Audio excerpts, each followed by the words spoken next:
Hello, welcome Lafayette families. My name is Sean Smith. I'm with the College Project here in town. And I was asked to speak about the application process, the college application process.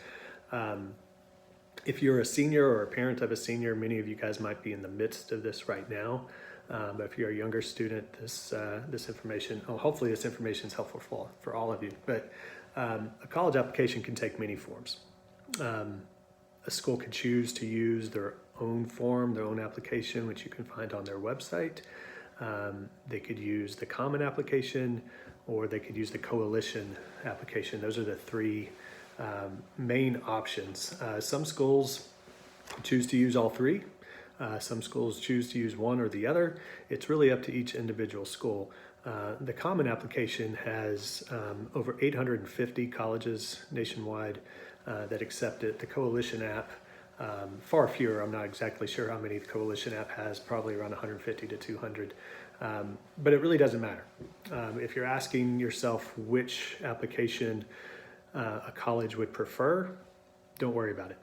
If they didn't want you to use a particular application, they wouldn't allow it as an option. So just ask yourself which application will help present you in the best light possible. Which application is going to give you the best opportunity to showcase yourself the way that you want.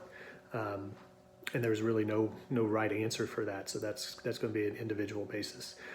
With over 3,000 colleges in the country, every school across the country is looking for a different type of student. They're different schools, so they want different types of students as part of their student body. So they're going to view your application a little bit differently. UK is going to view your application differently than, say, Transy or Georgetown College.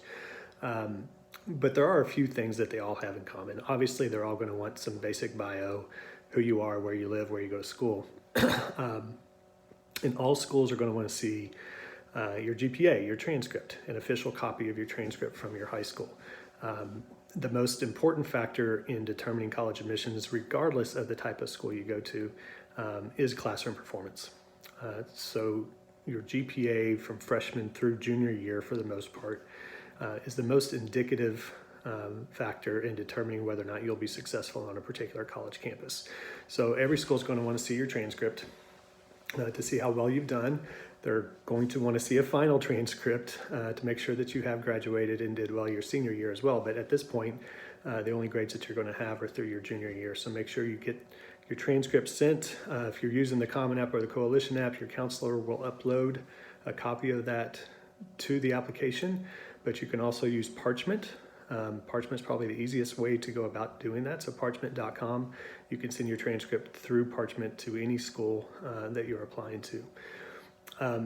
Prior to this year, I would have said that next, most colleges are also going to want to see a standardized test score, either an ACT or an SAT. Now, before this year, many schools had already gone test optional, meaning that if you think the ACT or SAT is not indicative of the type of student you actually are, and those test scores do not enhance your application, then don't send them. If you do think they're representative of the type of student you are, then send them. That's basically what test optional means. Then COVID hit, and the ACT and SAT were canceled, rescheduled. Some test centers were canceled, others were open.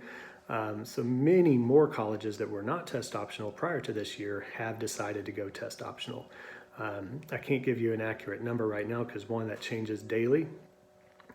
But I'd say more are test optional than not from what I've seen. And it definitely in-state, more colleges in-state have gone test optional than have not. But it's still true. If you have an ACT or an SAT and you think that test score is representative of the type of student you are, then by all means submit it.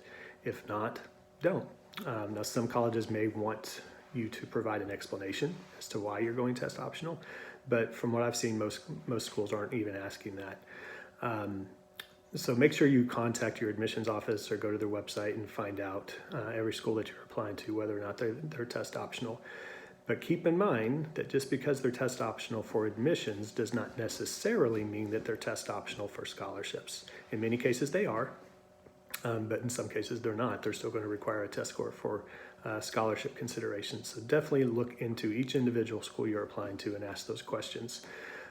Some colleges are going to want to see your extracurricular involvement throughout high school, whether that's through school clubs or sports or church or organizations or a job or whatever it is. They want to see what your involvement has been outside the classroom, because for the most part, that's going to be a pretty good indicator of where your interests lie and where your passions lie. So the amount of time you've spent in a particular organization outside the classroom is a pretty good indicator of what's important to you. So the colleges definitely want to see that. And then many colleges do also want to see an essay.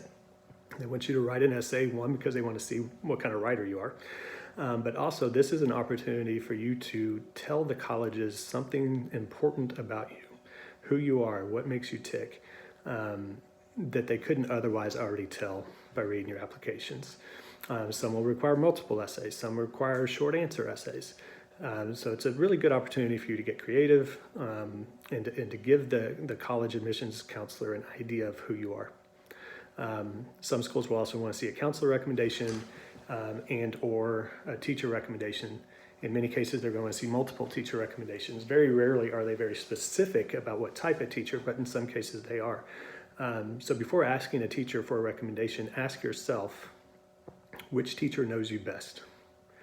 And that's very likely not going to be a senior year teacher, because the school year is still early, unless of course you've had this teacher before. The school year is still early, and this year in particular, you guys have gone virtual. So it's probably pretty difficult for the teachers to get to know their students virtually at this stage anyway. So ask yourself, junior year maybe, what teacher knows you the best outside the classroom? Who can speak to your work ethic? Who can speak to your character? Not just what grade you got, because the colleges can see that on your transcript. That's pretty easy.